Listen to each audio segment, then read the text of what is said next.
Good morning, good afternoon to everyone. My name is Joya de Melo, and I work at the Country Tax Policy Unit of the Tax Policy and Statistics Division. Currently, I am leading the project on social protection financing, which will be discussed in this session. So this session will be organized as follows. We will first present the project on social protection financing, and then allow the participants from Senegal and Thailand to provide their insight on the challenges their countries face regarding informality and how they plan to finance the provision of social protection floors for all the population. So first, let me introduce the participants in the session. So we have Mr. Adamasek, who's the coordinator of the Unit of Studies and Planning at the Ministry of Finance of Senegal. We also want to welcome Mr. Jim Napoon from the Social Security Office of Thailand. And finally, we have Anders Gerding, Program Manager at the Swedish International Development Cooperation Agency, which is the agency financing this project. So welcome to everyone.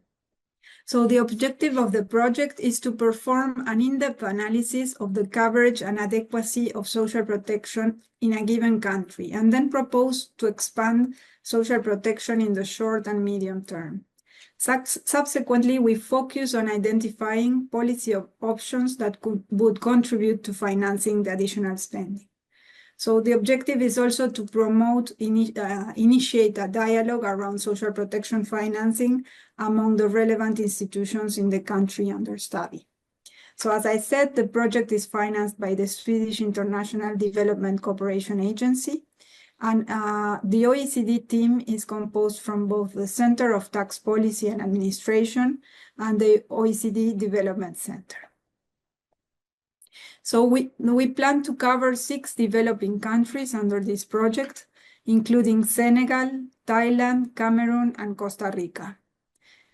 So as you can see, the project covers countries with varying income levels, but all of which have the common challenge of addressing informality.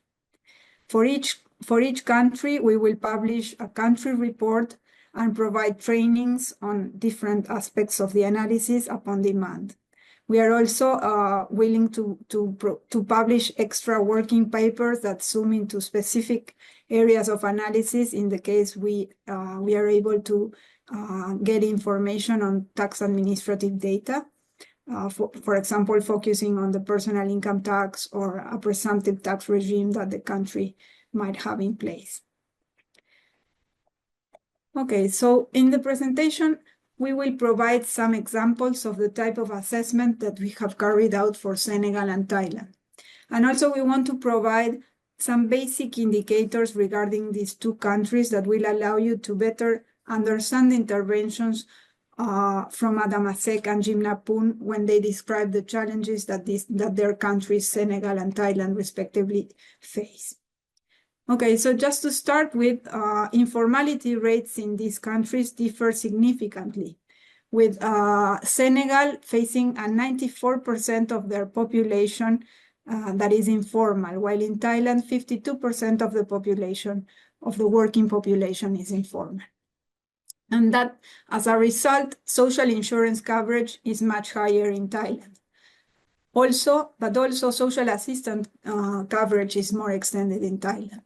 In fact, 61% of the population benefits from at least one social protection program in Thailand, while in Senegal, only 24% of the population benefits from at least one social protection program.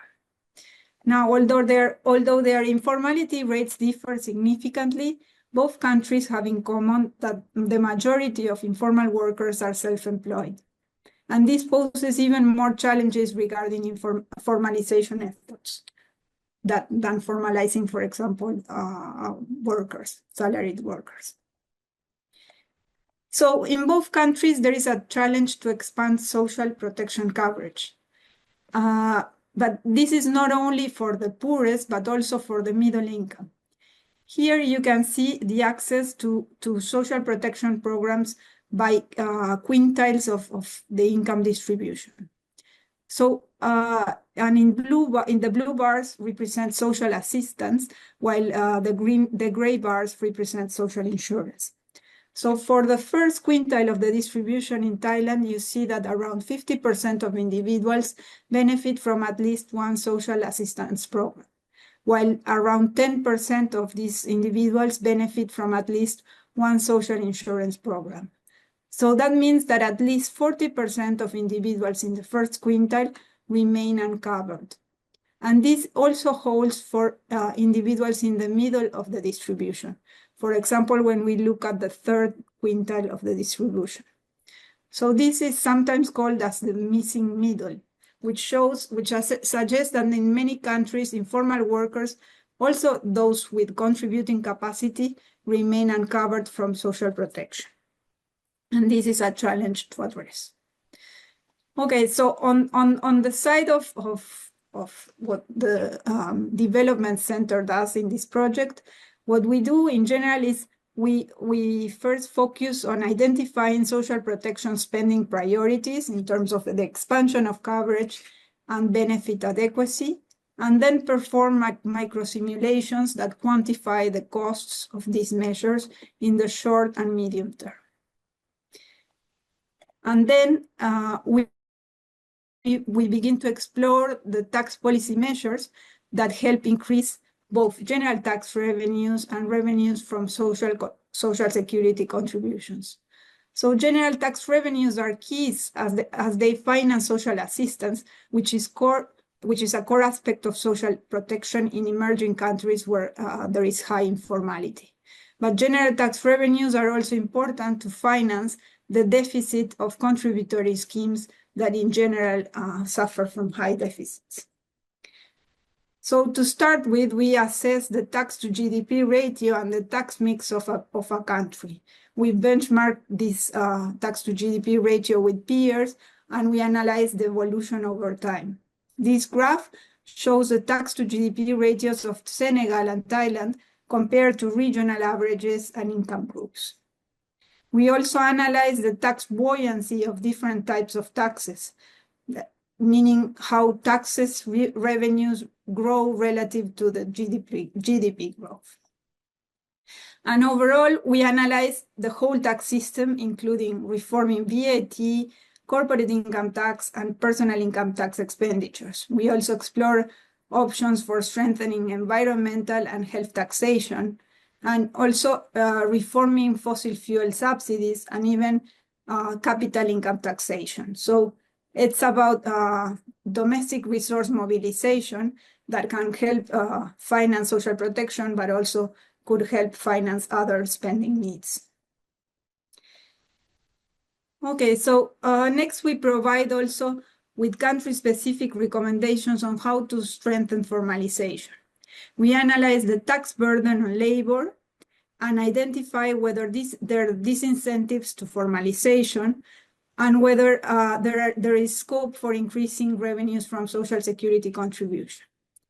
So here you can see the tax wedge decomposition for Thailand. The tax wedge measures the part of total labor costs which is taken in tax and social security contributions net of cash benefits.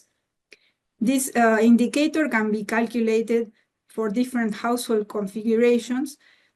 So what we are showing here is the tax wedge for a single person without children. And here the tax wedge is the solid black line in the graph.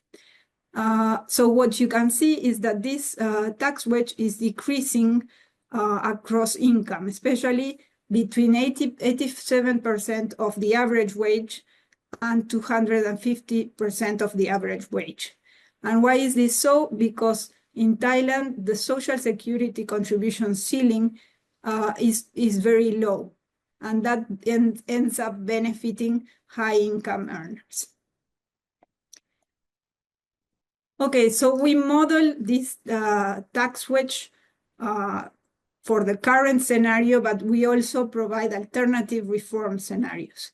And we end up providing policy recommendations regarding social security contribution rates and ceilings, and also on how to reform the personal income tax design, including the progressive schedule, but also on tax allowances that operate in the personal income tax.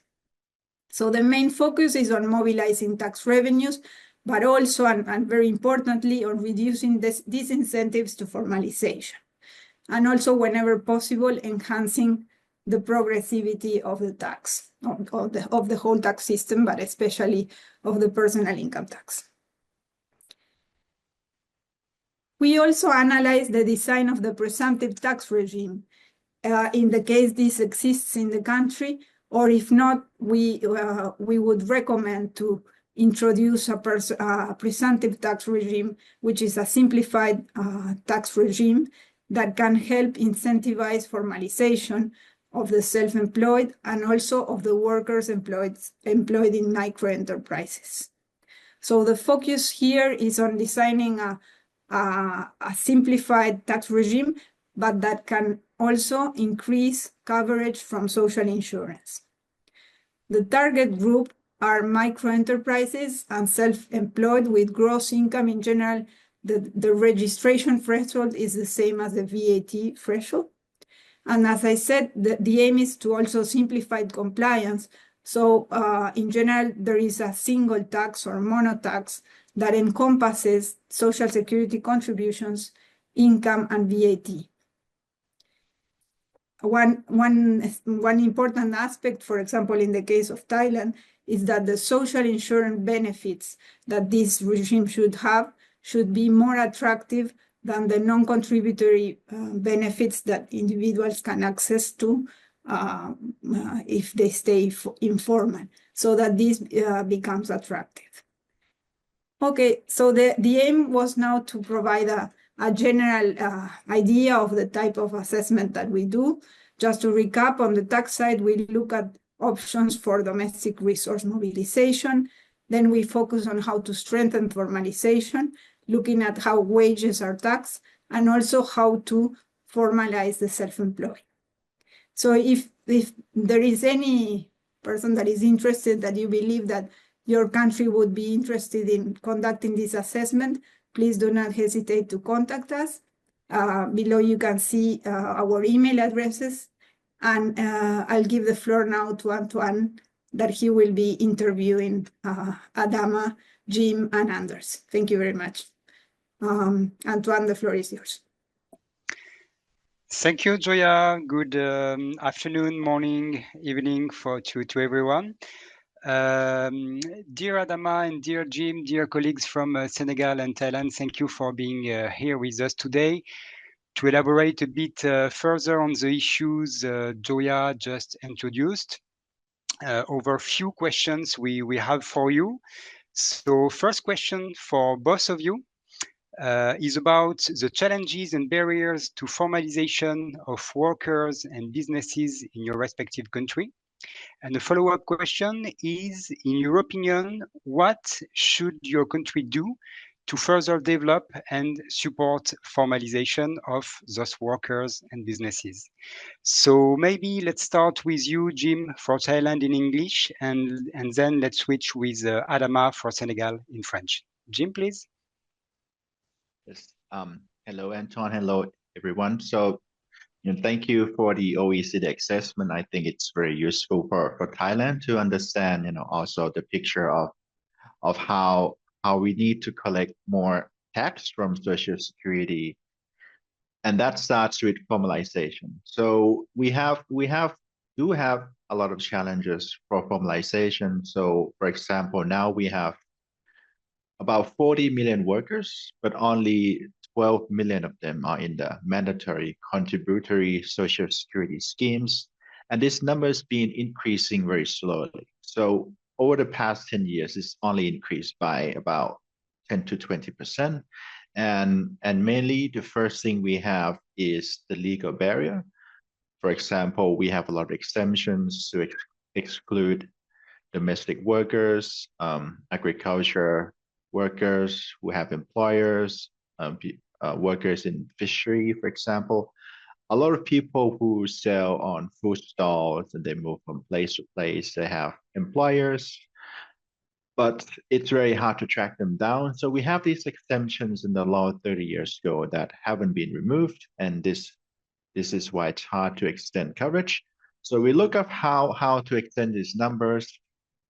and then it's not so easy. So for example, at the moment, 73 of our employers have less than 10 employees. That's the majority of our employers are very small enterprises.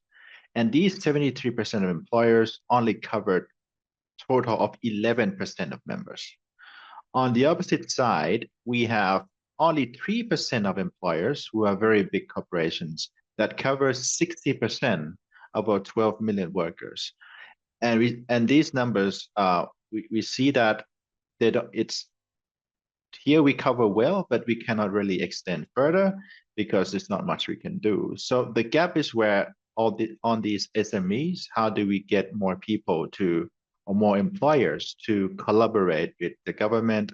How do we make it easier for them to formalize, to register, to pay contributions? So we do a lot of things like working with all government sectors for them to register, make it easy for them to pay contributions online, to record the employees, having several ways to pay, including using IT system and a lot of banking system.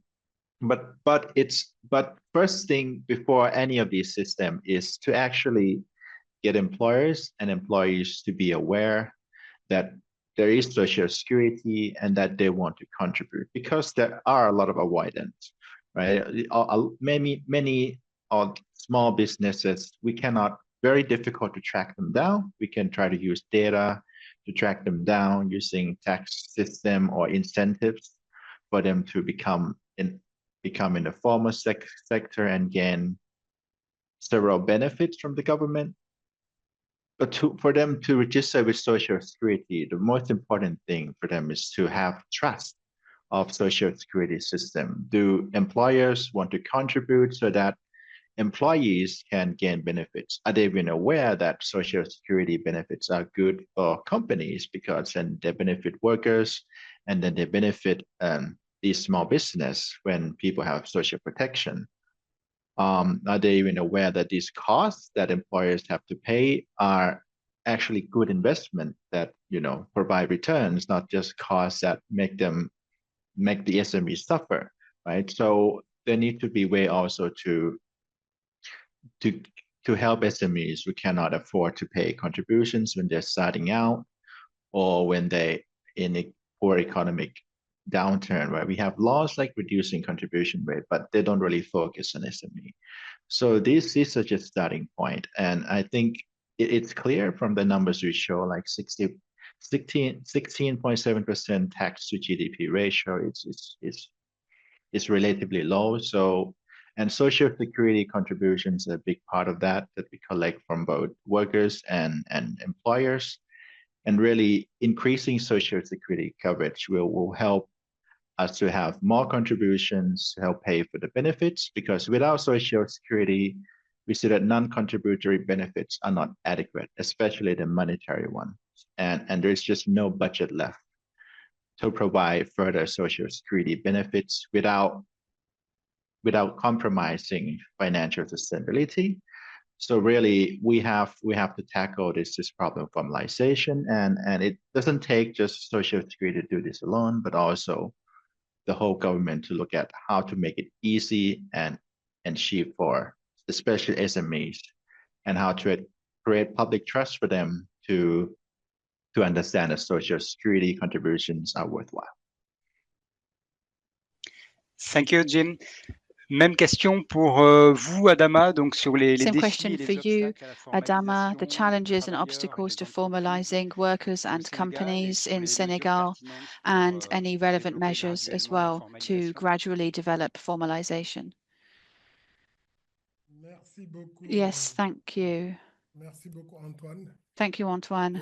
Heureux de vous retrouver. And I'm delighted to see you Merci pour again. votre appui. Thank Merci you globalement à for l'OCDE. inviting us. Thank Donc, you to comme the vous le savez OECD. sans doute, As le you Sénégal est probably un pays know, où le secteur Senegal informel occupe is a une place country prépondérante. with high D'ailleurs, les dernières informality. statistiques The latest disponibles statistics montrent available que, actually sur le tissu économique, demonstrate that 97% des economically, ouvriers 97% œuvrent dans le secteur informel.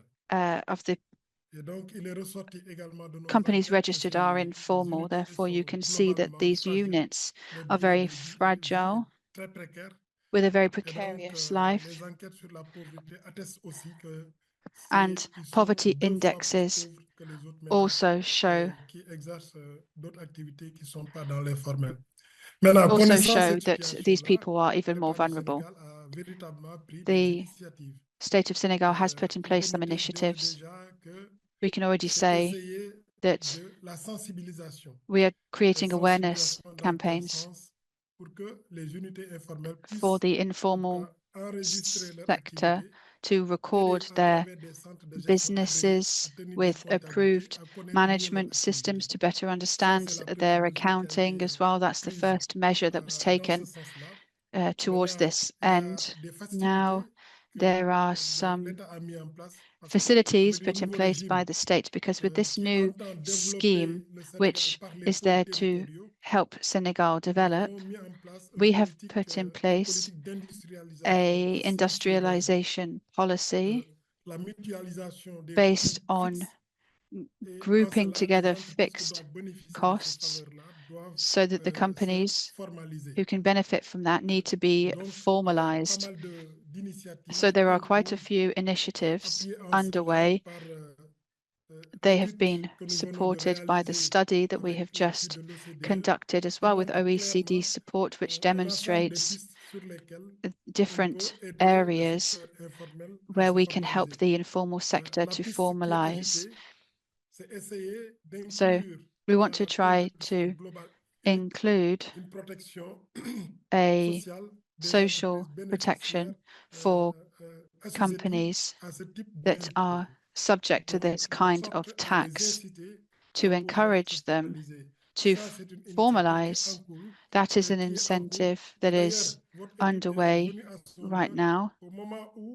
And actually, while Senegal is thinking about improving its legislative framework, this kind of measure can give opportunities to the informal sector in terms of taxation. We also have some initiatives with regards to new measures implemented by the state in our transformation roadmap in terms of digitalizing the economy. It's a very important project which is currently being designed with the Ministry for the Digital Economy, with a view to digitalizing the informal sector and businesses generally. But this also means better understanding the informal sector. This will be part of broadening our revenue and budget, whilst developing support mechanisms for the most vulnerable populations. So that is what Senegal is currently doing. Merci, Adama. Thank you, Second Adama. question for both of you. Could you please describe voluntary social insurance schemes in place in your country, and let us know about of whether these schemes have been successful in extending social protection coverage? So, Jim, please, and then Adama. Yes. So for Thailand, there are a number of social security voluntary schemes. So the main ones would be managed directly by the Social Security Office. So we have one for those who used to be in mandatory scheme, then can continue to contribute in the voluntary schemes once they move from the formal sector to the informal sector. We also have another scheme where people can just contribute directly if they have always been in the informal sector, and we call this Article 40. But this scheme is separate from the main schemes where, you know, it's the formal sector or they continue to contribute. And this is where we've been trying to target to get more people to pay for Social Security.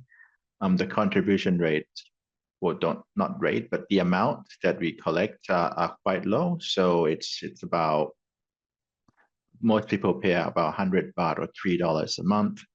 And so the benefits provided would be really micro social security or micro insurance. But at least it keeps people, you know, they have a foot in paying contributions and get the awareness of what social security is. So people get benefits for example, not being able to go to work, so this sickness leave, cash replacement for being sick, cash income protection when they are disabled, or money paid for family members when they die.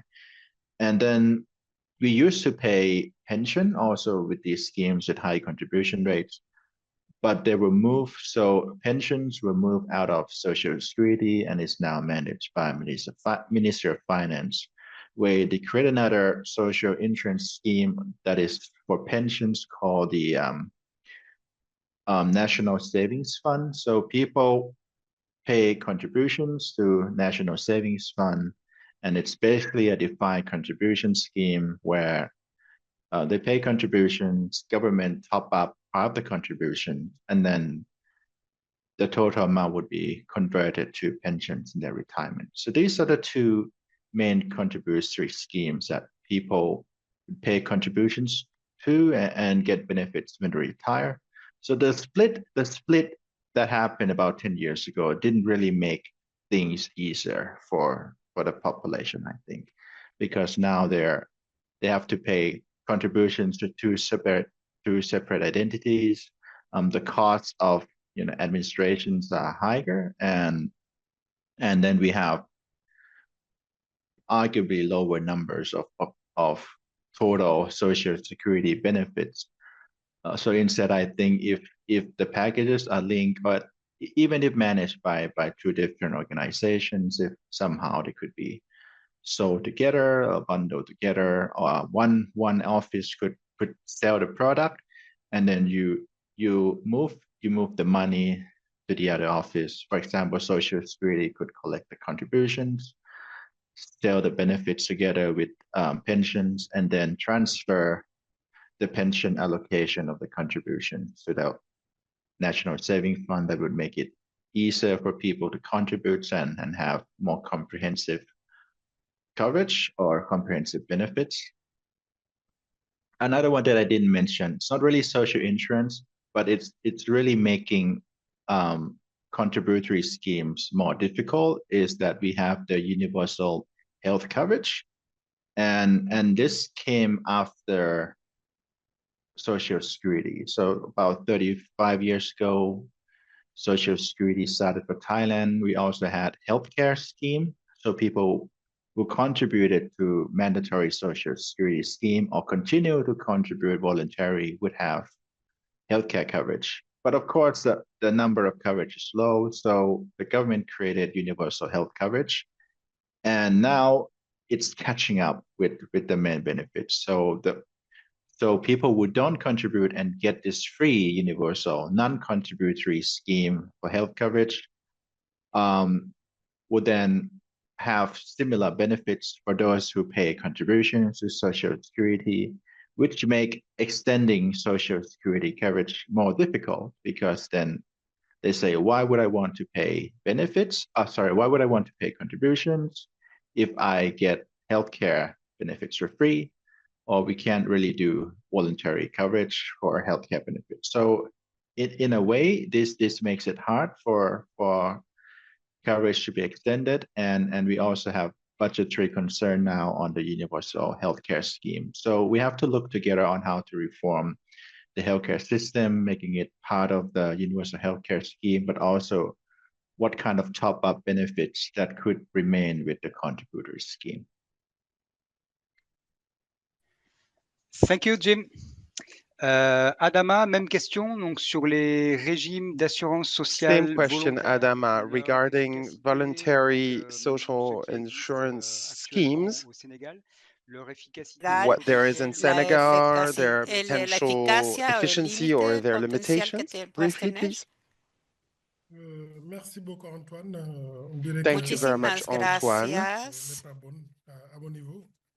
It looks like my connection is not very good. Regarding your question, can you hear me? Oui, on vous entend très bien, Adama. Yes, we can hear you very well, Adama. J'ai pas très bien Okay. entendu la question. C'est I sur les didn't really régimes hear your question. de protection sociale, n'est-ce pas? Was it about Alors, social sur les, protection schemes? les régimes d'assurance Yes, about sociale volontaire, social, je pense en voluntary particulier social au insurance RSPC. schemes, Donc, especially expliquer un petit peu RSPC. ce qui existe Could you au tell us Sénégal what there actuellement is et donc currently in Senegal? l'efficacité, le potentiel et And tell peut-être us les about the limites efficiency, de potential, ce or régime-là pour potential étendre la couverture limitations de la of the protection regime, sociale. the scheme, to Ok, extend parfait. Merci beaucoup. social Mais quand protection même, coverage? permettez de que Thank you very je much. dresse la situation du Allow Sénégal. me to present the Globalement, situation in nous avons deux Senegal. régimes. So we have Pour basically two l'assistance sociale, c'est ça schemes. qui est plus développé For social que le assistance, régime that's the most developed one, contributif. rather Et than the véritablement, ce qui contributory l'explique, scheme. généralement, les régimes And contributifs se limitent usually, aux travailleurs qui contributory sont schemes are limited to workers formalisés. Maintenant, that are more or less existe des formalized. initiatives However, comme there are le régime initiatives such spécifique pour as les petits the contribuables.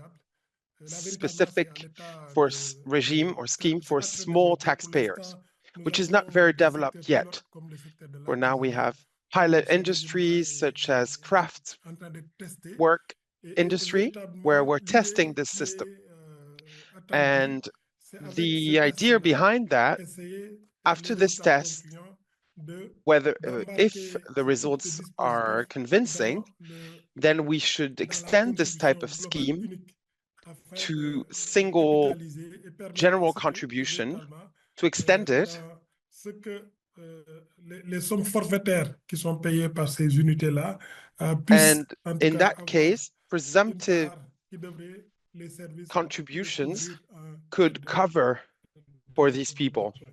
Donc, cette réflexion-là est en cours et nous sommes en This is train an ongoing reflection, de réfléchir là-dessus. and we are C'est pas thinking encore tout about à it. fait développé. It Et has comme je l'ai not indiqué been dans mon fully developed propos, yet. As I explained toutefois, les earlier, régimes volontaires, c'est à l'étape vraiment regarding embryonnaire, c'est voluntary pas tout à fait schemes, développé. Une réflexion est en it's cours. Et je just disais tantôt starting. que There's an ongoing les reflection. réflexions que nous And sommes en train de earlier I faire avec said vous that devraient those considérablement reflections that we're aider having with you should significantly help capitaliser sur les meilleures pratiques qui capitalize existent de par le on monde the et best les inclure practices dans les all over the nouvelles world initiatives que nous and sommes en train include them de faire. in the new Et c'est ce que initiatives vous we're working devez on. savoir, c'est que What you should know d'importants montants sont is that consentis dans les big régimes d'assistance amounts sociale. are Et véritablement, si invested on in the développe social security les schemes. cas alternatifs, And if we develop les alternative cases contributions volontaires, ça devrait être for permettre voluntary de soulager, contributions, en tout cas, le budget it de should l'État be a et relief améliorer un peu la for the couverture state budget des unités and should also contributives. improve the coverage. Voilà, le Sénégal est vraiment à une situation de réflexion. So Senegal Et is really at des a initiatives qui sont reflection faites en place, stage. comme le régime spécifique Initiatives pour les are petits being contribuables, taken, for mais qui est example, the limité pour specific l'instant schemes par for le small secteur pilote, taxpayers, qui est but le for now secteur de it's limited l'artisanat. to a pilot Ceci devrait industry, pouvoir étendre à d'autres which secteurs is afin de pouvoir, craftsmanship. en tout cas, And we mieux then would like assurer to la extend it to couverture other industries des in order unités to contributives. further extend the coverage of the different Merci, Adama. industries. Thank I you, have Adama. now a last question for you, Jim, and then I'll have a last one for you as well, Adama. So for you, Jim, actually, it is three connected questions. So, Jim, how do you think contributory and non-contributory social protection programs should evolve in Thailand? Can Thailand rely exclusively on the universalization of non-contributory schemes? And maybe to sum up, in your opinion, what is the way forward for Thailand regarding the expansion of social protection coverage and adequacy of benefits? Yeah, to start, I think we need to expand the contributory scheme, and particularly the mandatory ones, because from experience, the voluntary schemes don't work very well. So we tried this. We tried this very hard during COVID-19, where we gave people money during COVID-19 as cash if they register for the voluntary social security scheme. 7 million people paid contributions for 1 or 2 months to get this COVID cash. And then a few months later, a year later, 90% of them disappeared. So it showed that our voluntary schemes just don't work, or people don't value social security benefits when they don't struggles, and they only come back to pay contribution when they feel like they're older. That's what we have right now. Like 60% of people in our voluntary schemes are age over 50. So young members, they don't pay, and so we need to expand and focus on the contributory schemes that are mandatory. And to do this, we are now looking at changing the law. So first, we're removing all the exemptions if possible. So all types of employment would be, employers would have to pay contribution to Social Security. We started doing public hearing last month for the first 3 types of jobs, and hopefully we expand to more. And this would be a great start to include more people in Social Security, and then more would pay contributions. We'd also have to change the definition of employment. So, for example, there are a lot of people working using platform like service delivery transport sector, like Grab in Thailand, in other countries that might be Uber. These companies, they're not classified as employers. They've gone to court. They've argued that they're not employers. So we cannot change the labor law and include them. Instead, we should look to change the Social Security law, where the definition of the law shouldn't just be employee-employee relationship to be in the mandatory scheme, but we should cover other types of employment, such as these platform workers, to be mandatory. And once we do this, for sure, we have a larger base, more people will pay contributions, our tax to GDP ratio will be higher, but we also have to make sure that the benefits will be adequate. So one main problem of Thailand Social Security is the ceiling on the contribution. So the ceiling on the contribution has been fixed at 15,000 baht, or about $400 to $500 a month for 30 years. So this number used to be high, but now the ceiling is lower than the average monthly salary in Thailand. So that means we collect very low contributions, and the benefits are capped at the same ceiling. So we can no longer provide adequate Social Security benefits for about 40% of the workers who now earn more than our ceiling. And so this has to be done, and we have launched public reform to increase ceiling for the first time, and it will go ahead at the start of next year, where the ceiling will increase to 7,500 baht, or about $500. So it's a small increase that is also planned to increase every 3 years. So people have accepted this. And why did they accept this? So linking this together, really to start for people to accept paying more contributions or extend coverage through Social Security, it comes with the acceptance, the public trust that people are aware of Social Security. People trust that the money they put in goes back to them, that it is worth it. So the key here is that we changed the Social Security law and had the first election to elected Social Security board. So they came into power just last year, and we had 7 elected members who represented employees or workers in general, 7 members who represented the employers, and then the non-elected government representatives. And this meant that people who cared about Social Security were chosen by the members. Employers who care about Social Security were chosen by the employers, and they try to push Social Security agenda forward. They increase public awareness for people. They make it acceptable, especially on the employer side. They make the employers understand that employers should pay contributions, should register people. So all these laws, for the first time in 30 years, are happening in the last year, and starting next year, we'll see a lot of these changes happening. We also see pushes for benefits to be more fair, like changing the pension formula to be fair for all groups. All these things will build public trust and will allow Social Security to collect more contributions. We even discussed like comparing Social Security health benefit with the universal healthcare scheme that's non-contributory. It's the board itself that is linked to political party that is discussing this in the public and how this should be reformed. And now in the past month, Social Security has gained a lot of public attention. It's been shown on all TV channels or YouTube of news channels. So for the first time, like the awareness of Social Security is over the roof. It's now the main topic that's trending in Thailand that almost everyone is talking about it. So I work for Social Security. Like for almost 10 years, people wouldn't, I see my friends that would never talk to me about Social Security. Now I see my friends, everyone would ask me first because the topic is in the news. It's a lot of reforms are happening.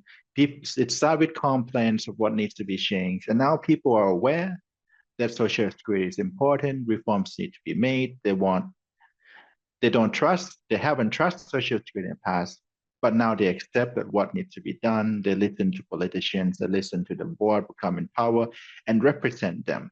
So I think the key part here for countries like Thailand is the governance where you really have these who represent workers, employers, and try to push Social Security agenda forward and ensure that people understand, both employees and employers understand the importance of Social Security. And then you can make reform for extending coverage and making sure there are adequate benefits, adequate contributions to have sustainable Social Security. That is a big part of the tax in the country. Thank you. Thank you, Jim. Une dernière question pour Final vous, question Adama. for you, Adama. Una pregunta para ti, una pregunta un poco general. We would like to Entiendo hear sobre you la on estrategia the general global. strategy that Senegal is following or should follow to strengthen the fundings of social protection. Merci beaucoup, Antoine. Thank you very much, Antoine. In terms of strategy to fund social protection, we have what you could call short-term initiatives and others that we could call long-term initiatives. In the short term, based on the diagnosis that has been done, we have the social assistance scheme, which exists. Because our economical fabric is not very formalized, and we have populations that are very exposed. So what we are currently doing is to help the state get some budget leeway in order to cover the social assistance scheme. And for this, we are acting on two main levers. The first one is extending resource mobilization, meaning having more revenue. We know that there are different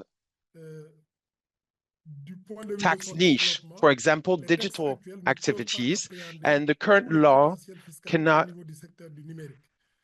recover all the tax potential of the digital activity. So we will need to update the legislative body to use this tax potential. That's possible as well with the informal industry, especially the agriculture, because they do not contribute to the mobilization of resources. We know that a large part of agribusiness creates value, and we need to work on taxing the agricultural industries, and we are having a reflection in this sense in Senegal. Still around mobilization, you probably know that tax spendings can go up to 5 to 10% of GDP. So tax expenditures is something that we are going to study and see that non-performing expenditures should be removed in order to get more leeway that could benefit social assistance. The second lever is on expenditure. What are we doing? Thanks to a new regulation on public investments, we are going to try and clean up public expenditures out of what we call investments that do not perform. We have cleaned up all those projects, and thanks to the 25 initial finance law, we have saved 249 billion CFA francs of non-performing investments. Even better, we are currently doing an assessment of the allocation of those expenditures to manage those expenditures better and get more budget leeway. We also want to review subsidies in order to limit them and to turn them into a support to the most sensitive households. So we want to extend the coverage of the population in the single national scheme. The interpreter apologizes, but the sound quality is low. And we want to move from 1 million to 2 million and therefore increase resources in order to cover a larger part of the population and do this in the short term. Now, in the long term, what we want to do is to strengthen contributory schemes. And this is where we want to change the structure of our economy and make sure that a large part of the informal moves to formal so that they can have the capacity to contribute through the mechanisms that I just presented and significantly extend the contributory system. This is the long term. This cannot be done overnight. Overall, these are the two main levers we're working on. To sum up, we have actions aiming at increasing public resources in the short term, and in the long term, we try to increase the contributory schemes with a good knowledge of the current situation and with very specific actions. That's for the long term. Thank you. Merci, Adama. Thank you, Jim. I'll now let the floor to you, Anders. So thank you for your presence today and your continuous support in this project, Anders. And I let the floor to you so that you can discuss your view and the view of the Swedish International Development Cooperation Agency on the main challenges that high informality countries face in financing adequate levels of social protections and the way to overcome these challenges. You have up to 10 minutes, Anders. Thank you very much. As we heard, this is far from a simple situation. It's very complex. But I want to catch up where Senegal left off. I think one of the issues is really how to formalize the informal economy and what it actually means. So it's one side of providing protection to people, but the other side of social protection is also to provide labor market support. And many developing countries face historical structure problems that we need to address and overcome. There are significant low levels of education, particularly in sub-Saharan Africa and South Asia. And there is a very narrow labor market, limited public resources, and all of this affects informality.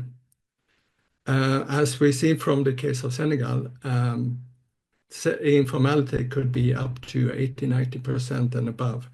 And the majority of those ones tend to be poor and excluded from the labor market due to lack of skills and education. and they are mainly surviving from day to day. I think that is part of the main problem that we need to address, to go back and make sure that social expenditure, including social protection, education, and health, addresses this problem, and to focus on employability. We also need to understand how the multidimensional factors affect informality, meaning that who is informal, why and how are they informal, and what are their obstacles to move out of informality, and how can we address these? So as we heard, informality could be a lot of things. It's very complex. It's high income earners that avoid taxes. It's very poor people and a lot of people in between. It could differ from different sectors and so on. So I think we need to have a good view on how to address informality from that complexity. We also need to understand the role of informal economy in society, for instance, to provide cheap goods and services for poor people that will not afford or cannot afford those services otherwise. So we also need to understand how, for instance, the impact of taxation could be on this. Also, as we heard, there are reforms to remove obstacles to employment and to formalize. I think that is very important. There are also reforms to integrate informal businesses through simplified taxation that is also integrating social protection. And of course, that is extremely important, but it might not be sufficient to promote full formalization, as well as just providing contribution to social protection. While it's very important, we need to understand what formalization should and could mean. So I think, again, we need to focus on how to promote employability and how to integrate the informal economy into the formal economy. As most of the informal economy is unable to meet the traditional requirements on the labor market, we also need to look at new ways of defining world of work. One way could be, for instance, to start looking at what the informal economy really is at the moment and try to promote those activities. For instance, that there are examples in Latin America where waste picking has been integrated in public services. And I think that there are a lot of different approaches we can take to formalize from below. But I think we really need to focus on, in the long run, what we mean by formalization and try to find new ways of providing the necessary support to formalization. And that's why I think this project is so important, because it has touched upon these issues and has provided a very solid overview of the nature of informality. And it will provide the understanding of the linkages between tax policies, growth, and social transformation. So I very much look forward to the end of the outcome of this project. And of course, I'm very grateful for the participation from these countries in this important project. I think I stop there. Thank you very much, Antoine. Thank you, Anders, and over to you, Joya, for the closing words. Thank you, Antoine, and thank you very much to Jim, Adama, and Anders for your participation. It's been very interesting to listen to these very different points of view and challenges that Senegal and Thailand face.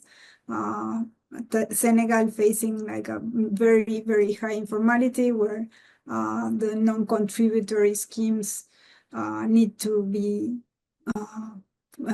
prioritized at the beginning. as there's, I mean, the formal sector is very small. Thailand in a more intermediate position, but both countries also highlighting that it's very important to move in the long term, at least, towards greater formalization. And also Anders pointing out these other aspects that are very important aside from only the financing side, no? That we need to think in terms of like fostering formalization.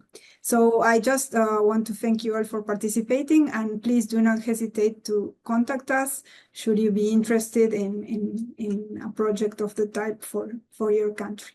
So with that, we finish this session, and thank you very much to all for your participation. Thank you.